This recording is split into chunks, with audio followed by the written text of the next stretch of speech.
Melnais skaistulis. Šo vārdu zina visi. Vārds, kas simbolizē piedzīvojumus, izaicinājumus un nepiekāpīgu garu. Kopš šī stāsta pirmsākumiem tas ir aizkustinājis neskaitāmas sirdis. Melnais skaistulis mūs ieved savā pasaulē. Mēs redzam pasauli caur melnā skaistuļa acīm. Mēs mācāmies par laipnības spēku, nežēlības ietekmi un neizsīkstošas cerības spēku. Šis ir stāsts ikvienam, kurš vēlas ieraudzīt pasauli gaišākās krāsās.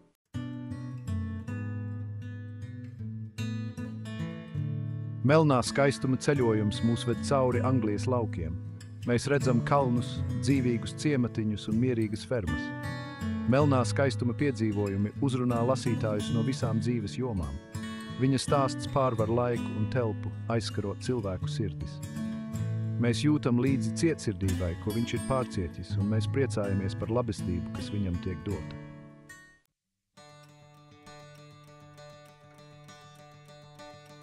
Caur Black Beauty acīm mēs redzam pasauli pavisam citādi. Tas mums atgādina, ka visi dzīvnieki ir pelnījuši laipnību un cieņu. Black Beauty stāsts ir spēcīgs atgādinājums, ka viena balss var mainīt visu.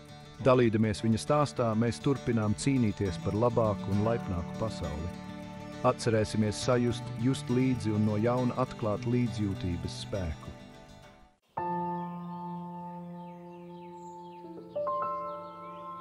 Bleka skaistuma stāsts sākas gaišā un zaļā pasaulē.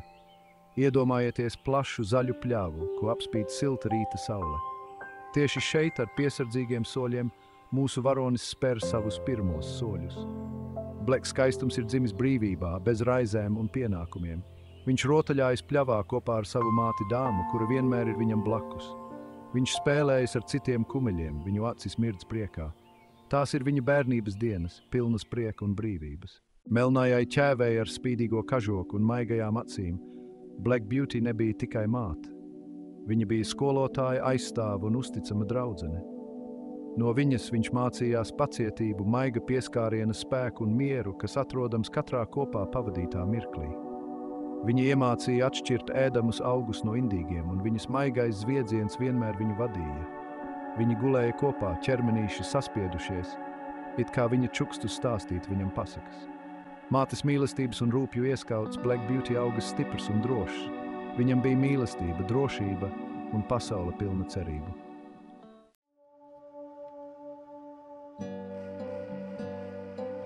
Laiks negaida nevienu, gluži kā gada laiki, kas mainās. Vasarai tuvojoties beigām, lapas sāka mainīt krāsu no zaļas uz zeltaini dzelteni. Jaunais kumeļš to visu juta. Rudens vēsais vējš nomainīja saules siltumu, vēstot par jauna posma sākumu. Viņš redzēja, kā citus kumeļus, kas jau bija pietiekami lieli, aizveda projām, viņu mātes skumji vērojot. Jaunais kumeļš sāka raizēties. Viņš zināja, bezrūpīgās dienas pļavā tuvojas beigām un juta, ka tuvojas jauna dzīve. Pasaule ārpus pļavas viņu sauca.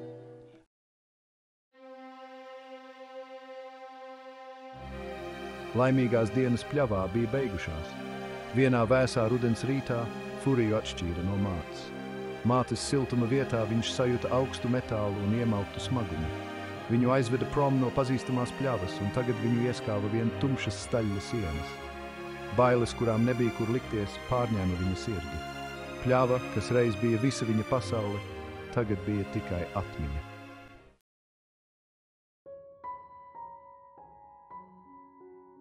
Melnais skaistulis ātri iemācījās, ka pasaule ārpus pļavas ir gan labestības, gan nežēlības pilna. Viņš satika cilvēkus, kuri bija pacietīgi un saprotoši, ar maigām rokām un mierīgām balsīm. Bet viņš satika arī tos, kuri redzēja viņu tikai kā darbarīku, ar cietsirdīgām sirdīm un raupjām rokām. Viņam lika strādāt, vilkt ratus un pajūgus, nesot uz savas muguras cilvēku cerību nastu. Viņš redzēja nežēlību, kas tika nodarīta viņa sugas brāļiem, viņu garu salaužot ar cietsirdību un vienaldzību. Viņš saprata, ka šī pasaule nebūtu nav tā paradīze, par kuru māte viņam bija stāstījusi. Laiks ritēja un spilgtās krāsas, ko Black Beauty bija pieradis redzēt, sāka izbalēt. Parādījās tumša un drūma pasaule, pilna ar bruģakmeņiem un pelēkiem staļļiem. Viņš redzēja cilvēkus steidzam garām, vienaldzīgus pret viņu ciešanām. Viņam bija jāstrādā smagi stundām ilgi, un viņa cerības sāka zust.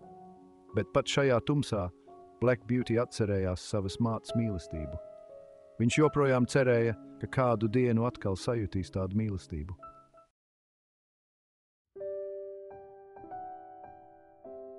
Pilsētas Kņadā melnais skaistulis satika dažus citus zirgus.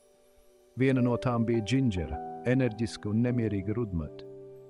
Džindžera nekad nebija pieredzējusi laipnību, tāpēc neusticējās cilvēkiem, bet zem viņas skarbais ārienes melnais skaistulis saskatīja labestību. Viņi strādāja kopā un pamazām viens otru iepazina. Viņu draudzība kļuva par gaismas staru drūmajā ikdienā.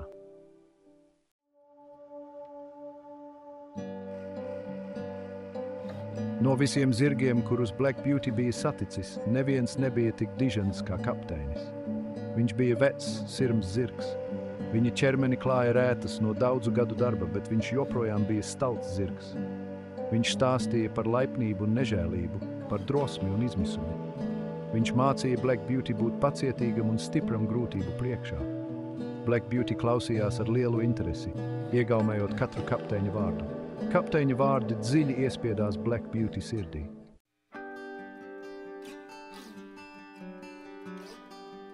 Lai gan Black Beauty bieži tika slikti un netaisnīgi izturēts, viņš sastapa arī cilvēku labestību. Bija cilvēki, kas redzēja viņā vairāk nekā tikai darba dzīvnieku. Cilvēki, kas spēja saskatīt maigumu viņa acīs.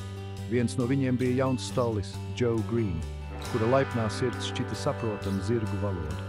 Joe maigie pieskārieni, viņa nomierinošā balss bija kā balzams Black Beauty sāstošajai dvēselē. Un tad bija laipnais zemnieks, kurš nopirka Black Beauty, kad viņš bija slims un vājš un sniedza viņam aprūpi un labu dzīvi. Šie labestības akti bija atgādinājums, ka labestību var atrast visnegaidītākajās vietās. Garajās, grūta darba pilnajās dienās bija tikai viens tēls, kas Black Beauty sirdī ienesa prieku – bezgalīgas debesis. Atmiņas par brīvību kumeļa gados joprojām bija dzīves. Katru rītu saulēkts viņam deva jaunu cerību, it kā viss atkal būtu iespējams. Taču skarba pilsētas realitāte, cietās ielas, ātri vien šīs īslaicīgās cerības iznīcināja. Tomēr skumjas nespēja iznīcināt Black Beauty dziļo brīvības ilgošanos. Tā joprojām viņā dzīvoja kā neizdzēšama liesma.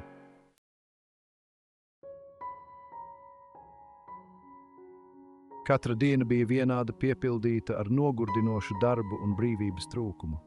Šī iejūgs, kas kādreiz bija zaudētās brīvības simbols, tagad bija kļuvusi par viņa daļu. Viņš jut savu muskuļu sasprindzinājumu, ādas noberzumus no iejūga siksnām, bet tieši neredzamais smagums, apspiestības sāpes patiesi salauza viņa sirdi. Viņš redzēja, kā šī nežēlīgā verdzība ietekmēja citus zirgus, taču viņa spēcīgais gars atteicās padoties šai dziļajai skumjai.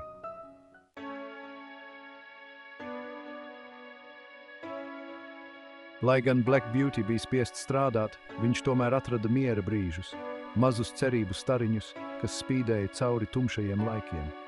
Laipns smaids no svešinieka, maigs glāsts pa kaklu, saldas atmiņas ar draugiem zirgiem. Šie mazie žesti deva viņam spēku. Viņš smēlās spēku no savas cerības un no citiem zirgiem, un viņu kopīgā cīņa radīja klusu sapratnes saiti. Viņi atrada mieru kopā būšanā, mierinājumu un drošību. Un, ejot pa rosīgajām pilsētas ielām, viņš saskārās ar cilvēku labestību, kas lika viņam atkal uzticēties pasaulē. Brīvības ceļš bija garš un grūts, bet Black Beauty nekad nezaudēja cerību.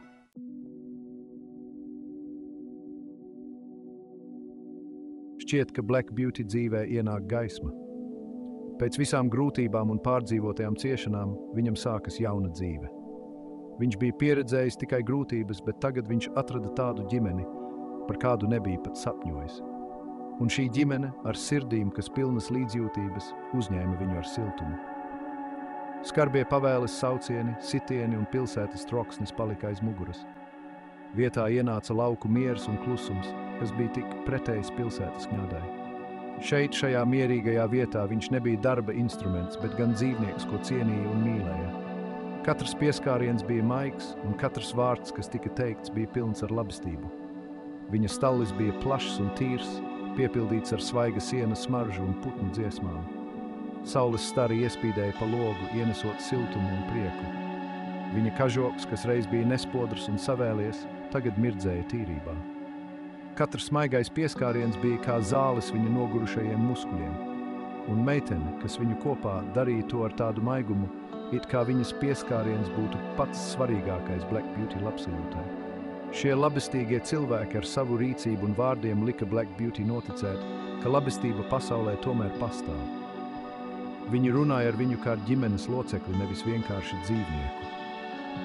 Bērni ar spožām acīm, kas mirdzēja apbrīnā, stundām ilgi sēdēja viņam blakus, glāstīja viņa kažoku un čukstēja viņam dažādas lietas. Viņu smiekli un bērnišķīgais prieks piepildīja Black Beauty sirdi ar mieru un laimi. Pirmo reizi daudzos gados Black Beauty jutās drošībā. Viņš varēja atpūsties, nebaidoties, jo zināja, ka ir mīlestības un rūpju ieskāvumā. Viņam vairs nebija jābaidās no briesmām, sāpēm vai nežēlīgās dzīves grūtībām. Šajā mierīgajā vietā Black Beauty beidzot bija atradis patvērumu, kur varēja justies laimīgs un drošs.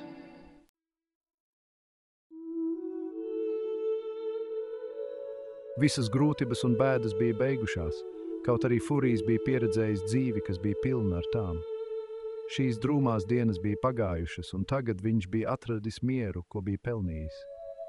Tagad viņš ganījās mierīgās, zaļās ganībās, saules siltums sildīja viņa muguru, un savvaļas ziedu smarža līgojās vējā. Katru dienu vēsais vējelis un zāšs košās krāsas viņam sniedza nepieredzētu mieru. Viņš atkal jūt spēku atgriežamies, viņa sirdi piepildīja miers un laime. Iespēja atpūsties un brīvi spēlēties bez bailēm palīdzēja viņam atgūt gan fizisko, gan garīgo spēku. Viņš brīvi skraidīja ar citiem zirgiem, viņa jaunība atgriezās, kad viņš ar tiem rotaļājās, atgādinot viņam par jaunības dienām. Šajā jaunajā draugu lokā viņa dzīvesprieks atzima no jauna. Viņš sajuta piederību, savstarpēju sapratni, to, pēc kā viņš vienmēr bija ilgojies. Saites, kas viņam bija ar citiem zirgiem, bija dziļas un patiesas, sniedzot viņam ģimenes sajūtu un drošību. Kad pienāca rudens, iekrāsojot pļavas zelta un sarkanīgos toņos, Furijs juta dziļu pateicību. Mainīgā ainava atspoguļoja viņa paša ceļojumu no grūtās dzīves uz dzīvi, kas bija piepildīta ar mieru un laimi. Viņš bija dzīvs, viņš bija drošībā, un viņu ieskāva mīlestība. Rūps un mierīgā vide viņam atgādināja, ka pasaulē joprojām pastāv labestība. Viņa stāsts ir izturības un drosmes piemērs, kas mums atgādina, ka cerība nekad nezūd pat vissmagākajos laikos. Viņa ceļojums no izmisuma uz cerību ir aizkustinošs stāsts par dzīves spēku un gara izturību. Neskatoties uz briesmām, zaudējumiem un cīņu par brīvību, zaļo ganību solījums nekur nebija pazudis. Tas simbolizēja mieru, ko var atrast negaidītākajās vietās, un līdzcietības spēku, kas spēj dziedēt pat visdziļākās rētas. Zaļās ganības nebija tikai vieta, bet gan cerības simbols, jauns sākums un nesatricināma ticība labākai nākotnei.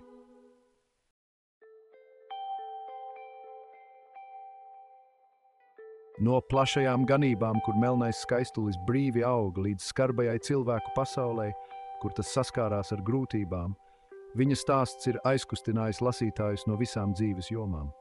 Tas ir stāsts, kas tiek nodots no paudzes paudzē, un tas nekad noveco, jo tā vēstījums ir aktuāls arī šodien.